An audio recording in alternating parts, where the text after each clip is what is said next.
चलित वर्ष बंद रहिबो नव यौवन दर्शन। रथयात्रा और नव यौवन दर्शन गोटे दिन में पड़ुथिबारु एपरि निष्पत्ति नेछि श्रीमंदिर परिचालना कमिटी। रथयात्रा नीति को त्वरान्वित करबा पई सबु वर्गर सेवायतों आगुआ प्रस्तुत रहिबाकु परामर्श दिया जायछि।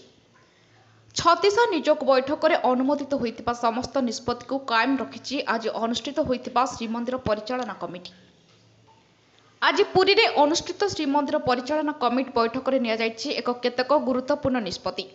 सबु वर्ष परि ए वर्ष अनुष्ठित हेब नाही नव यौवन दर्शन। रथयात्रा नव यौवन और नेत्रोत्सव गोटे दिन में पड़ुथिबारु नव यौवन दर्शन करिपारिबे नाही भक्त।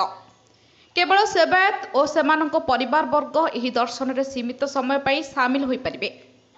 रथयात्रा दिन भक्त माने निराश हो न होई नव यौवन दर्शन रथयात्रा रे सामिल हेबाकु परामर्श दिया जायछि।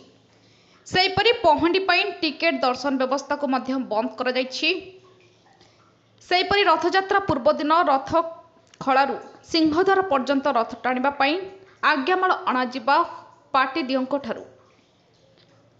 परंपरा अनुसार नव यौवन दर्शन दिन महाप्रभुंको ठारु आज्ञामाल अणा जाय थाए, किंतु चलित वर्ष यह संभव होई नथिबारु 1971 मसिहारे होइथिबा नीति आधार रे यह पटी दियंको ठारु अणाजिबो। गतकाली 36 निजोग होइथिबा निष्पत्ति आधार रे रथयात्रा ठारु नीलाद्री विजे पर्यंत समस्त नीति निर्घंट को मोहर मारिछि परिचालना कमिटी। एणु रथयात्रा दिन नेत्रोत्सव नीति परे अन्य नीति सह गोटे 10 रे पहंडी विजे 4 रे छेरा पहरा और 5 रे रथटाणा नीति हेबो।